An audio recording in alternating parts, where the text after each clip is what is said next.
Hi guys! Welcome to my channel. So, ang video natin ngayon ay isang pickacard about sa Kapalaran nyo ngayong May 2020. This is a general reading guys. Take nyo lang yung messages na nagre-resonate sa inyo. So, ang piles natin ngayon ay pile 1, pile 2, pile 3, and pile 4. So, pili lang kayo guys sa apat na piles using your intuition. Pakiramdaman nyo kung aling pile ang nangungusap sa inyo sa apat. So, pag nakapili na kayo sa apat, ay pwede na kayong mag-proceed sa timestamp sa description box para makita or mapanood ang inyong reading.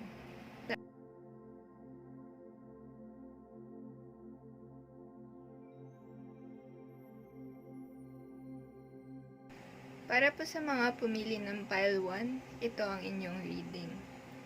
So, may nakikita po ako sa inyo na gustong mag-pursue ng kanilang study or studies online, pwedeng online because of this card, inner wisdom.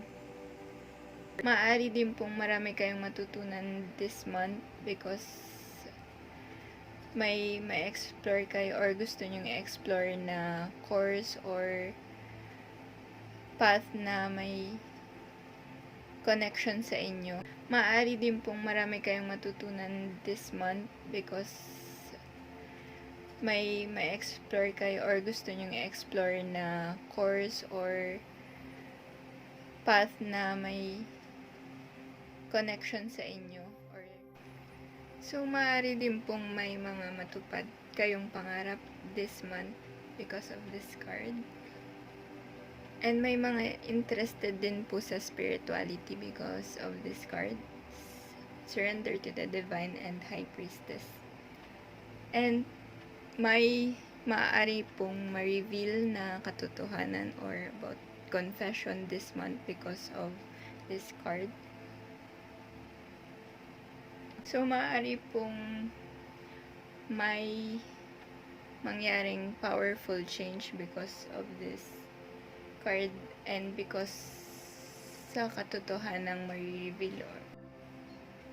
So, nakikita ko naman pong positive ang effect sa inyo ng magiging change na ito about this confession or overall energy ng May ay bright and colorful because din sa color ng cards. So, it will be a happy month for you and colorful month. So, yun po ang reading for pile 1. Thank you for watching. Please like this video and subscribe to my channel. Let's now move on to pile number 2.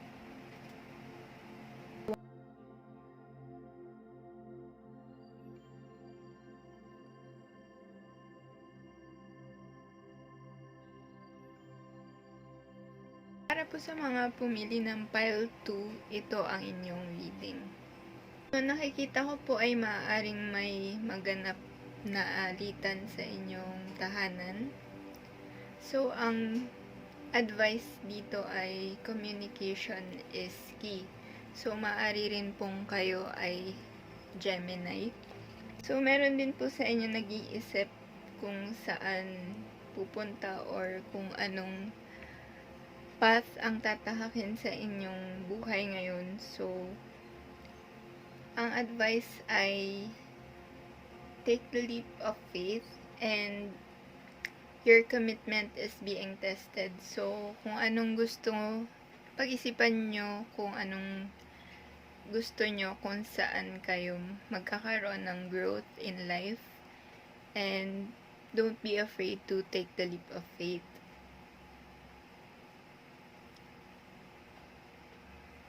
Nakikita ko din po ay may gusto kayong trabaho or opportunity away from home and natatakot kayong i-grab yung opportunity na yun dahil ito ay outside your comfort zone.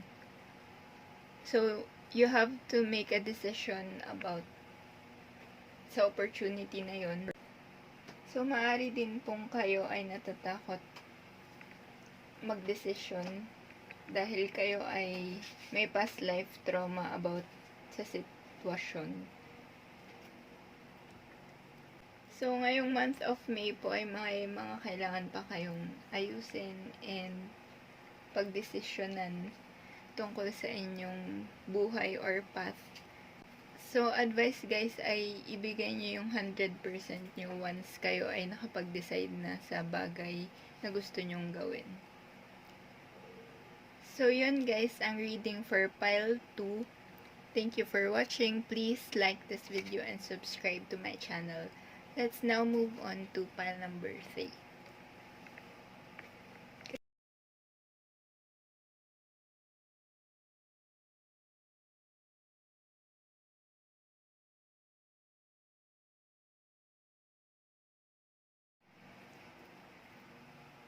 Para po sa mga pumili ng pile 3, ito ang inyong reading. So, ang nakikita ko sa inyo guys ay may kailangan kayong i-release na pwedeng relationship or pwedeng project na hindi nag-work out.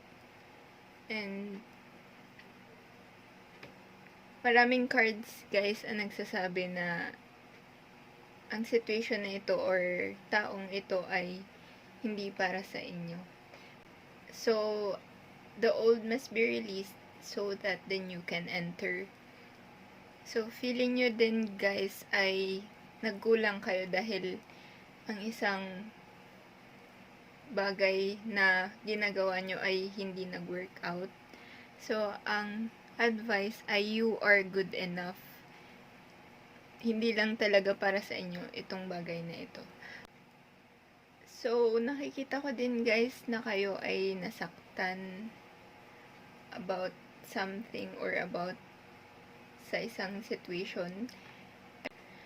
Feeling nyo ay sobrang dami nyo nang naibigay sa isang tao or sa isang opportunity pero hindi pa rin nag-work out. So, kayo ay nasaktan. So, ang advice guys ay sa family nyo kayo mag-rely and ask them for help for hingi kayo ng advice or kausap sa family nyo or friends.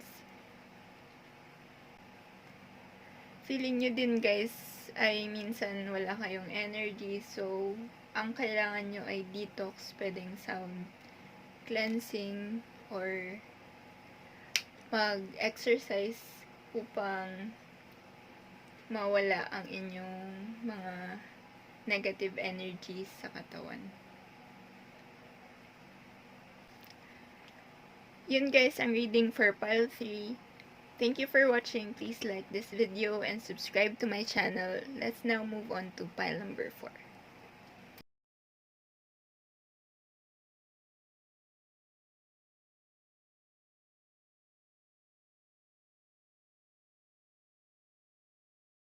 Para po sa mga pumili ng pile 4, ito ang inyong reading. So, ang nakikita ko po sa inyo ay nape-pressure kayo in life dahil feeling nyo ay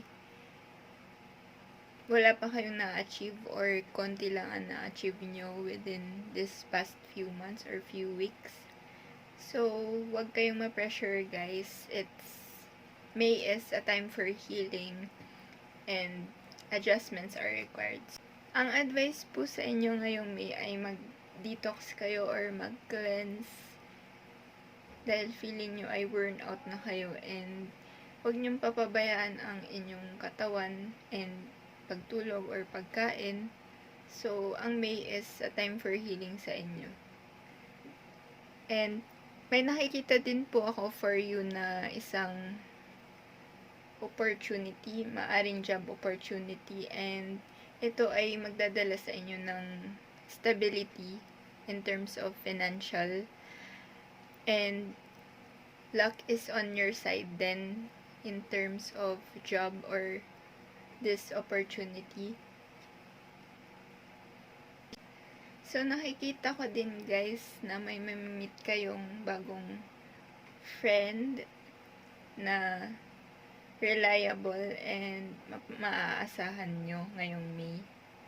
So, yun. Feeling nyo din guys ay minsan wala kayong energy. So, ang kailangan nyo ay detox, pwedeng sound cleansing or mag-exercise upang mawala ang inyong mga negative energies sa katawan. For pile number 4 ay huwag kayong ma-pressure and expect an opportunity in terms of job, and may mamimit kayong friend or person na reliable ngayong month, and May is a time for healing and detox kayo guys and cleanse for release of negative energies.